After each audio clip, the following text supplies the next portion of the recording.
Welcome to the PIC Connection. I'm your host, John Evans, and today we have a great show. First, we'll travel to New Kensington, PA, and talk to Tami Ozegovich and Dr. Arlene Hall about the adult education program in Westmoreland County. And then we'll travel to Uniontown, PA, and talk to Tami once again about the GED program and adult education in Fayette County. Stay tuned, and I'll be right back. Hi, I'm Debbie Colosi, the Family Literacy Instructor. You're watching the PIC Connection.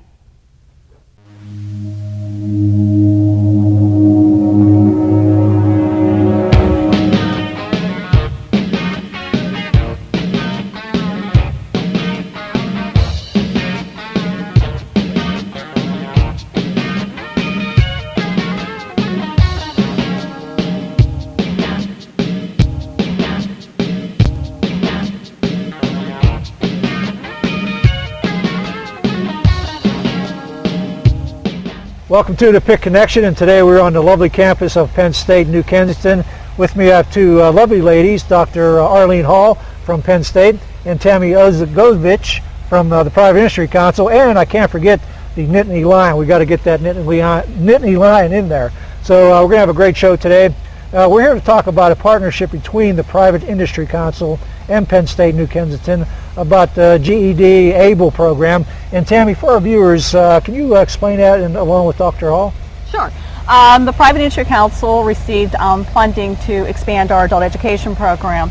So we moved our program up to New Kensington and met with the New Kensington Penn State campus to talk about establishing a remediation program as an additional support for their students. Mm-hmm. And when does the program start, Dr. Hall? It will begin about the second week of the semester once the Learning Center staff meets with Tami's staff, and we're very happy to be partnering with the Private Industry Council. Many of these students come in with several years out of school, and they don't have the study skills or the remediation in math and English. So to enter university level work sometimes is a struggle for them, and we're hoping that this partnership will help those folks ease into academic study and that they can be successful. Okay. And Tami, this program is also being expanded into Fayette County? Yeah, it already exists in Fayette County actually, okay. But we will be working with the Eberly campus as well to provide some additional services. There's one on site, but we'll serve as another support for them in the Connellsville area. But like Arlene said, that we have worked with a lot of non-traditional students, and they are entering post-secondary settings without the academic skills that they need to be successful. And one of the large goal of adult education funding is to provide remedial services for students to help them not only transition to post-secondary education programs, but to be successful. Because we really feel that we could get students to transition, but that's just not enough. We want them to transition and enter credit-bearing classes, and then, of course, graduate. Mm-hmm. Now, Dr. Hall, when we talk about non-traditional students, maybe for our viewers out there, can you just explain that a little bit more? Sure. The university uses the age of 24 and over to classify students into that category. Sometimes students work for a while and then they come back, or they're furloughed in their employment and they come back. We have folks who've achieved baccalaureate degrees in other disciplines and just want retraining and refocusing of their professional goals. Okay. So it's a large group, fairly eclectic, and an important part of the Commonwealth's workforce. So we are happy to partner with the Private Industry Council to help them. And it's such a great program because, you know, I can't remember things, you know, I did in high school like algebra and some of the other mathematics, and I know that's what's kind of be concentrating on here. So right. It is a great program. Mm-hmm. Correct. Get people back into that practice again. Right, right. Even traditional students leave school and they don't have like the study skills or the test-taking strategies. So it's a nice remediation or just a refresher for them too when they're entering a post-secondary setting. Mm-hmm. And once again, how long the class is going to be, Dr. Hall? There'll be a semester-long program, like mirror our regular courses in the semester, and those students will work with Tami's staff and also integrate with our Learning Center staff. So we're looking forward to providing them with an interesting program that's going to help them eventually be successful and transition into our credit courses. Okay. And Tami, is there anything we might have missed here you want to make sure we get in? No, I'm just going to say that if someone's interested, they could contact Susan Bukish at the Career Link in New Kensington, or and then The admissions program here or the Learning Center at Penn State, New Kensington.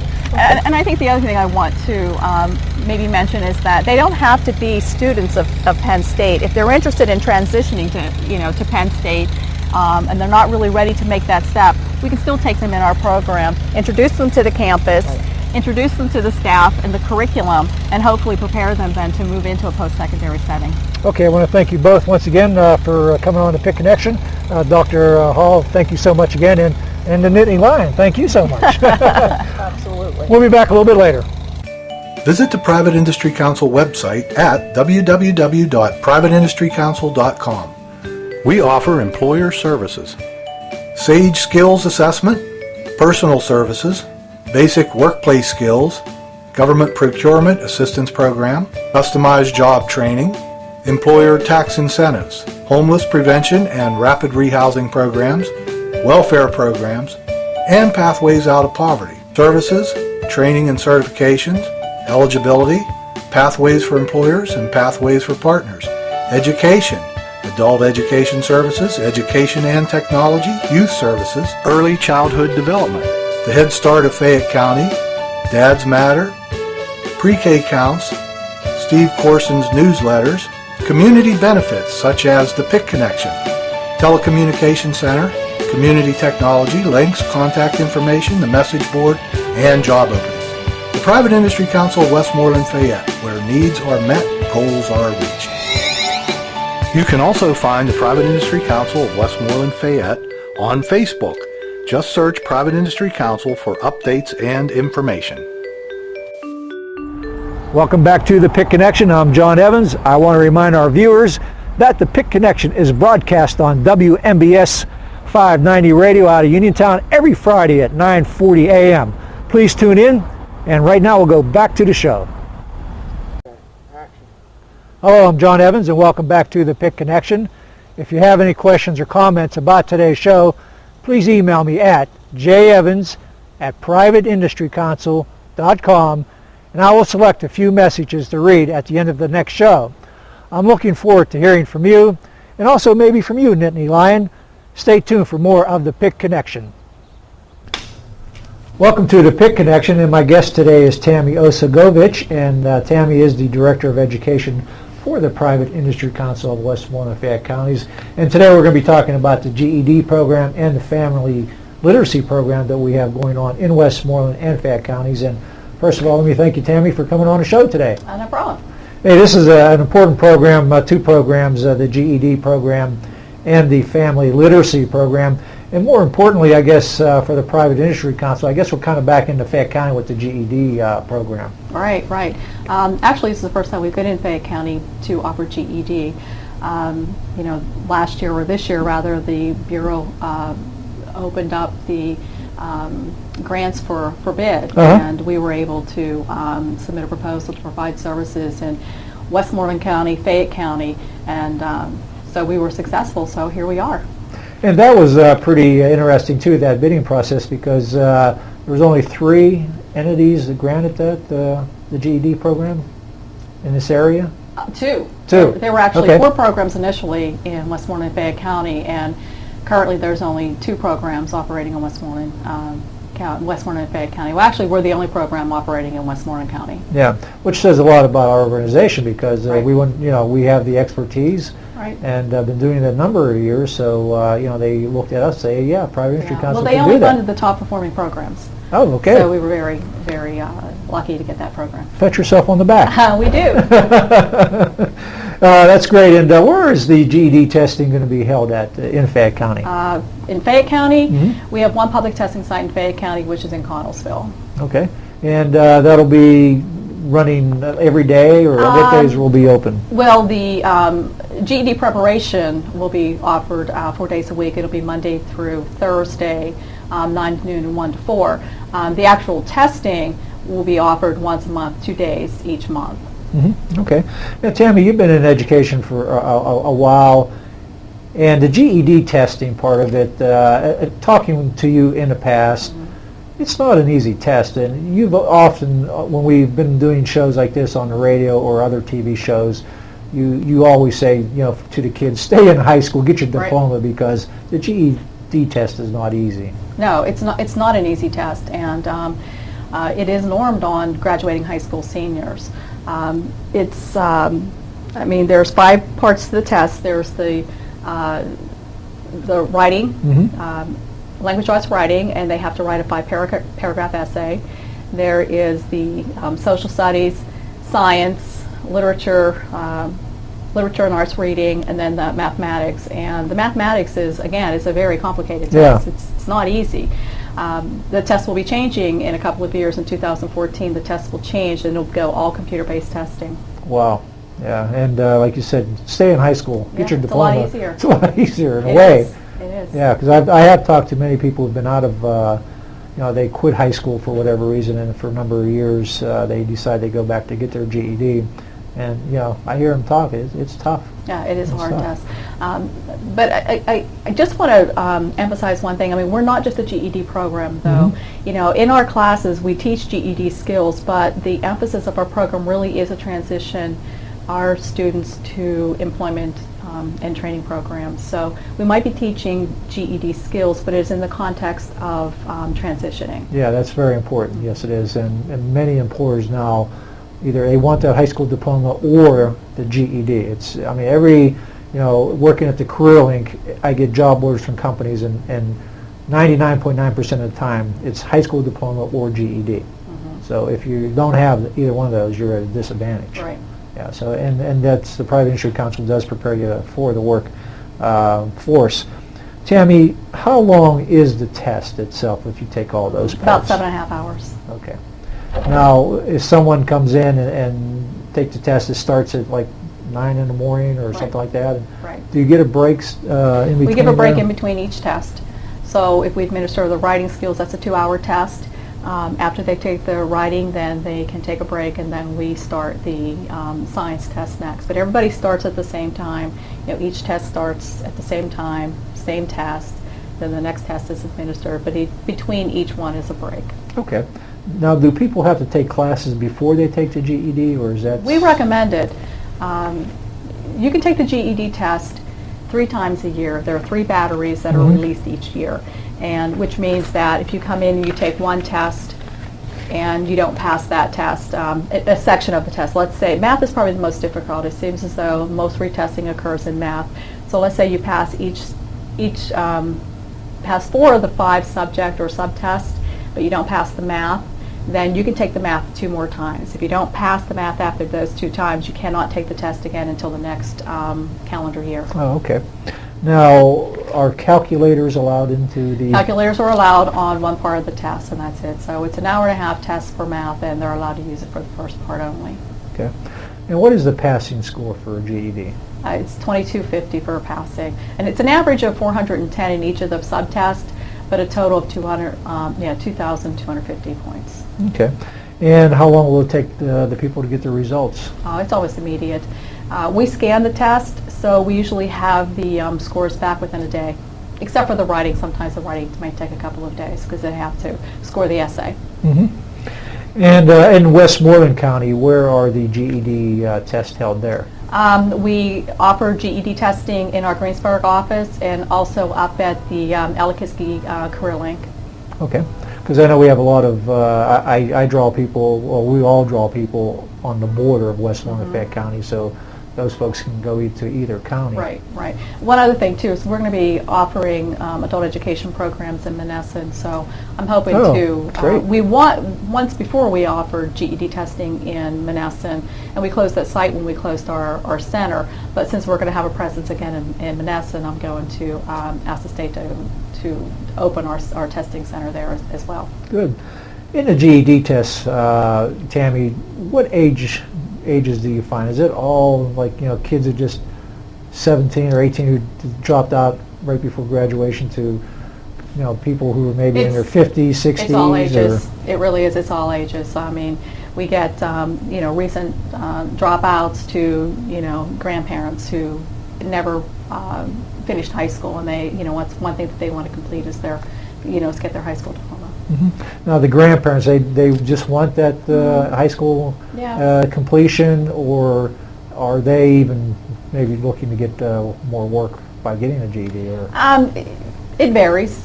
It varies. Sometimes they come in just because it's something. It's been their lifelong dream is to get their high school diploma. Others are coming in because they do need it for employment purposes. Okay. Now the test, if I fail parts of that test, do I have to take the whole test, or can I just take Just parts. Okay. Just the parts that you failed. Okay. And you'll know that day, what? Typically the next day. The next day? Mm-hmm. Okay. Right. Now do I have to pay for any of this, any of the cost, or? Classes are free.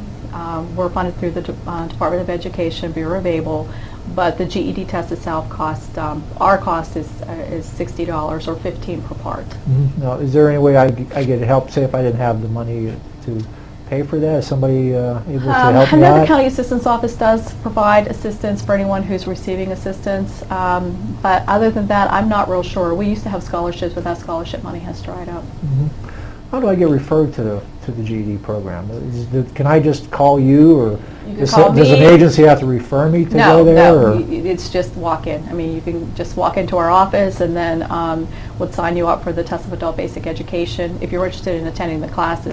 If you're interested in just taking the test, then you just call our office, and we will set you up for the orientation to complete all the paperwork and all the requirements for the testing, and then we would schedule you for the exam. Okay, and I know our producer here, videographer Harry Metz, will get all that information up on the screen for everybody, then phone numbers and locations and things like that.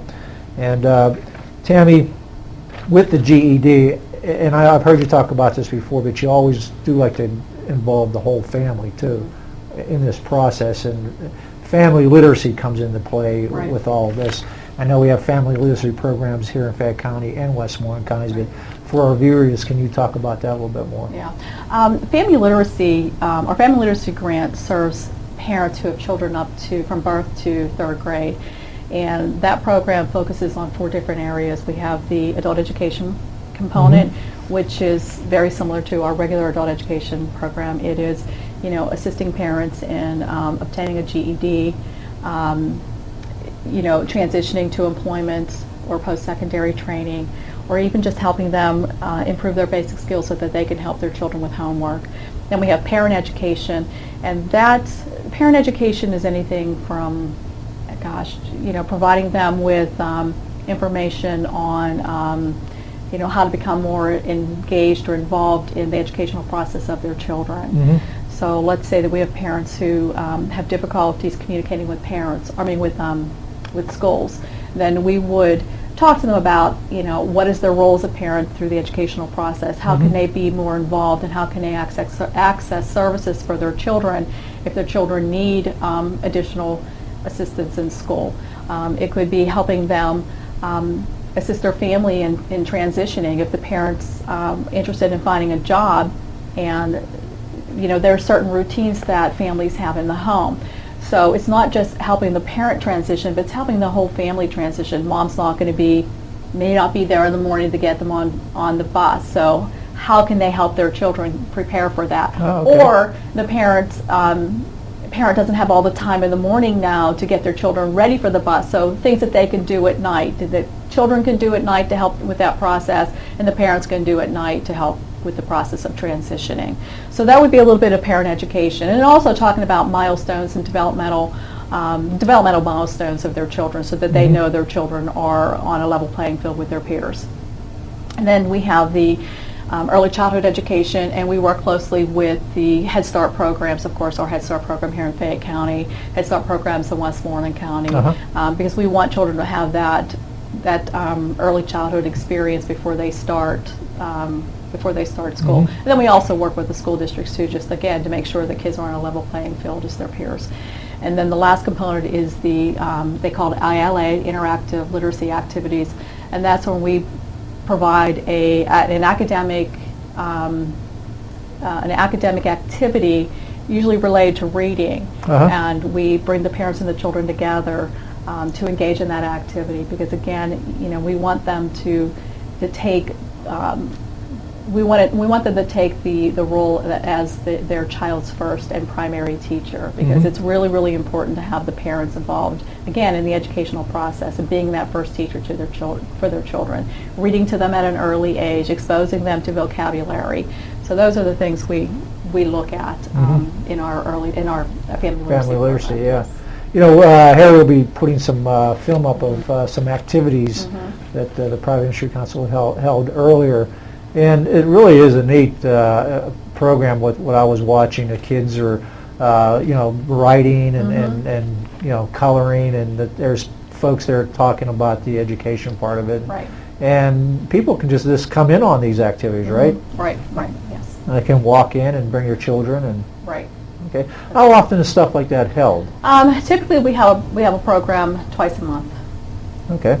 And that's put out into the newspapers, or well, how do people find out about that? Well, we market it through our in-house programs, through the adult education programs, our ARM programs, through Head Start, through our partners, the libraries. Okay. Whoever we're partnering with, actually, Penn State Cooperative Extension, we partner with them as well. So the word really travels. I mean, at this point, people really know about it, and it's really not a big secret. But we do market it through our partners and through our own programs. Okay. Hey, we're going to have to wrap it up here, Tami, but before we leave, can you once again tell everybody where the GED classes will be held here in Fayette County? Right. Classes will be held in Connellsville and here in Uniontown at our Cool Spring office. I don't have a location right now in Connellsville, but we're working on that, and we should be starting early September. Okay, but we'll put a phone number up there where somebody can call to find out that information. Right. Okay. I want to thank Tami Ozegovich once again. She is the Director of Education for the Private Industry. Wow, I'm stumbling here at the end. She is the Director of Education for the Private Industry Council of Westmoreland and Fayette counties, and always a pleasure to have you on the show, Tami. Thank you.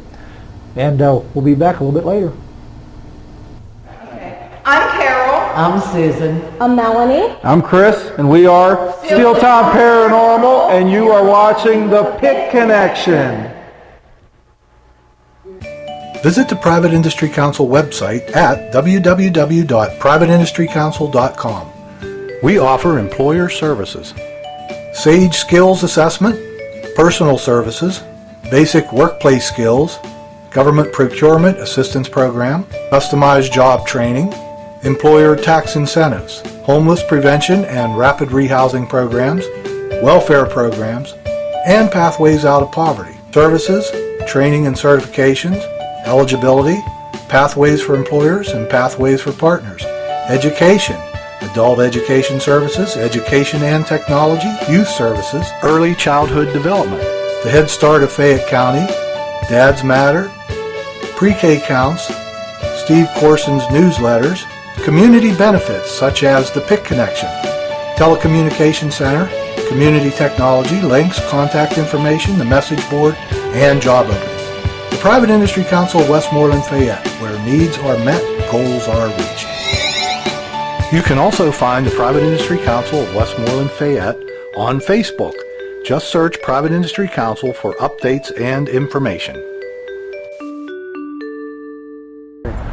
Welcome back to the PIC Connection. I'm John Evans. I want to remind our viewers that the PIC Connection is broadcast on WMBS 590 radio out of Uniontown every Friday at 9:40 a.m. Please tune in, and right now we'll go back to the show. Welcome back. I'm John Evans. You're watching the PIC Connection, and as I do every month, I answer emails that I've received from our previous program. And this month, I've received 2 emails about our Head Start, early Head Start program that we had on last month. First question comes from Sally, and Sally lives in Uniontown, and Sally's question is, where is my child on a waiting list for enrollment? Sally, once an application is received, it is put through our selection criteria, which is based on a point system from the information that the family provides on the application. Applications are then assessed points based on age, income, and various other factors and placed on a waiting list according to the amount of points and the area that the family lives. The Head Start, Early Head Start waiting lists are constantly changing due to the amount of applications that are received. Now, Sally, for example, your child could be the first child on a waiting list in the morning and then be the fourth child on a waiting list in the afternoon. If you would like to enroll your child in the Head Start, Early Head Start program, Sally, you can call 724-430-4818, extension 100 or 200, and a clerk will assist you. Now, the second question comes from Ginger, and Ginger lives in our Connellsville area. Ginger's question is, why do children need dental services before going to kindergarten?